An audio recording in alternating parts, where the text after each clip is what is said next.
अभी नहीं, इधर एक जगह है क्या हमें उतरने को? नहीं, वो वही स्विमिंग पॉइंट आगे है ना, रॉक्स रहता है, पैर में लग जाएगा। अभी क्या करेंगे? अभी ऐसे ही जाएंगे, पैडल करने के जाएंगे। अच्छा, अल्लू से जाएंगे भाई। क्या टाइम हो गया? जल्दी आओ, अल्लू अल्लू जल्दी।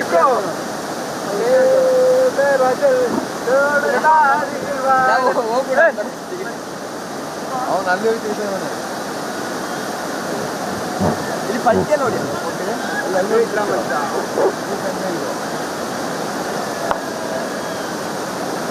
ಅಡಿಲಿ ಇಲ್ಲಿ ಇಲ್ಲ ಎಂಡ್ ಪಾಯಿಂಟ್.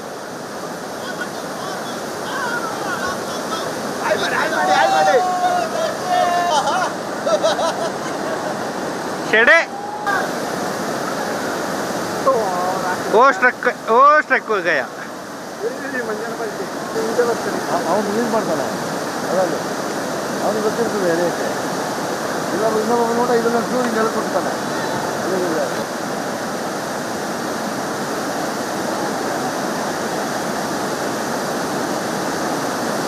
ನಮಸ್ಕಾರ. ನಾವು ಸ್ನೇಹಿತರೆಲ್ಲ ಮಡಿಕೇರಿಯಿಂದ ಬಂದಿದ್ವಿ. ಬೇರೆ ಬೇರೆ ಕಡೆ ಇರುವಂಥ ಸ್ನೇಹಿತರೆಲ್ಲ ಸೇರಿ ಒಂದು ರಾಫ್ಟಿಂಗ್ ಹೋಗುವಂಥ ಪ್ಲ್ಯಾನ್ ಹಾಕಿದ್ದು. ಆ್ಯಕ್ಚುಲಿ ಕಳೆದ ವಾರ ಪ್ಲ್ಯಾನ್ ಹಾಕಿದ್ವಿ, ಆಗ ಮಳೆ ಇತ್ತು. ಆದರೆ ಈ ವಾರ ಮಳೆ ಕಡಿಮೆ ಇದ್ದ ಕಾರಣಕ್ಕಾಗಿ ಒಂದಷ್ಟು ನೀರಿನ ಇಳಿತ ಇತ್ತು. ಹಾಗಾಗಿ ರೆಗ್ಯುಲರ್ ಇರುವ ನೀರಿನ ಫ್ಲೋಕ್ಕಿಂತ ಈ ಸಲ ಕಡಿಮೆ ಇತ್ತು. ಹಾಗೆ ಎಂಜಾಯ್ ಮಾಡಿದ್ವಿ ರಾಫ್ಟಿಂಗ್ನಲ್ಲಿ. ಇಲ್ಲಿ ಕೊಡಗಿನಲ್ಲಿರುವಂಥ ವೈಟ್ ವಾಟರ್ ರಾಫ್ಟಿಂಗ್ ಇದೊಂದೇ ಅದ್ಭುತವಾದಂಥ ಎಕ್ಸ್ಪೀರಿಯನ್ಸನ್ನು ನಾವು ಪಡಿಬೋದು. ಬೇರೆ ಬೇರೆ ಕಡೆ ಬೇರೆ ಬೇರೆ ರೀತಿಯಾದಂಥ ರಾಫ್ಟಿಂಗ್ಗಳು ಇದ್ದಾವೆ. ಆದರೆ ಇಲ್ಲಿ ನಮಗೆ ರ್ಯಾಪಿಡ್ಸ್ ಸಿಗುತ್ತೆ, ಅಂದರೆ ಏರ್ ಇಳಿತ, ಮೇಲಿಂದ ಬಂದು ಧುಮ್ಮುಕ್ಕಿ ಬರುವಂತಹ ಆ ಎಕ್ಸ್ಪೀರಿಯನ್ಸೇ ಬೇರೆ. ಅದನ್ನು ನಾವು ಇಲ್ಲಿ ಬಂದು ಮಾತ್ರ ಎಂಜಾಯ್ ಮಾಡಲಿಕ್ಕೆ ಸಾಧ್ಯ. ಒಂದು ಅದ್ಭುತವಾದಂಥ ಎಕ್ಸ್ಪೀರಿಯನ್ಸನ್ನು ಈ ಮಳೆಗಾಲದಲ್ಲಿ ಪಡೆದ್ವಿ. ನೀವು ಎಂಜಾಯ್ ಮಾಡಿ ಬನ್ನಿ. ಒಂದು ಸುಂದರವಾದಂಥ ಅನುಭವವನ್ನು ಇಕೋ ಫ್ರೆಂಡ್ಲಿಯಾಗಿ ಕಳಿಬಹುದು. ಯಾವುದು ಪರಿಸರಕ್ಕೆ ಹಾನಿ ಮಾಡೋದು ಇಲ್ಲಿಗೆ ಬಂದು ಎಂಜಾಯ್ ಮಾಡಿ ಅಂತ ಕೇಳ್ಕೊಳ್ತೇನೆ. ಅಂದರೆ ಯಾವತ್ತು ಪತ್ರಕರ್ತ ಅಂತ ಹೇಳಿದ್ರೆ ಯಾವತ್ತು ಬಿಸಿ ಶೆಡ್ಯೂಲು, ಮಳೆ, ಈ ಸಲ ಸ್ವಲ್ಪ ಗ್ಯಾಪ್ ಕೊಟ್ಟಿದೆ. ಇದ್ರ ಮಧ್ಯೆ ಮಾಡಿರೋದು ಎಷ್ಟು ಖುಷಿ ಆಗ್ತಿದೆ ಅಂತ.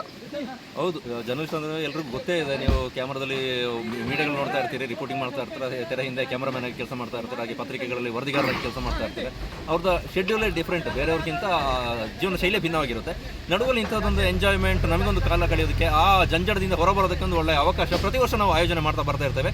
ಒಮ್ಮೆ ಇಲ್ಲಿ ಮಾಡಿದ್ರೆ ಇನ್ನೊಂದು ಕಡೆ ಬೇರೆ ಕಡೆಗಳಲ್ಲೂ ಅದೇ ರೀತಿ ಬೇರೆ ಬೇರೆ ಇವೆಂಟ್ಗಳು ನಾವು ಮಾಡ್ತಾ ಇರ್ತೇವೆ. ಅದರಲ್ಲಿ ಒಂದು ಭಾಗವಾಗಿ ಇದು ನಮಗೆ ವೃತ್ತಿಯಲ್ಲಿ ಒಂದು ಉತ್ಸಾಹದಿಂದ ತೊಡಗಿಸ್ಕೊಳ್ಳೋದಕ್ಕೆ ಇಂತಹ ಒಂದು ರಿಫ್ರೆಶ್ಮೆಂಟ್ ತುಂಬಾ ಅನುಕೂಲ ಆಗುತ್ತೆ. ಒಳ್ಳೆಯ ಅನುಭವ. ಆದರೆ ಒಂಚೂರು ಮಳೆ ಇಲ್ಲ ಅನ್ನೋದು ಒಂಚೂರು ಬೇಸರ, ಬಟ್ ಅದರಾಚೆಗೆ ಒಂದು ಅದ್ಭುತವಾದ ಎಕ್ಸ್ಪೀರಿಯನ್ಸ್ ನಾವು ಮಾಡ್ತೀವಿ.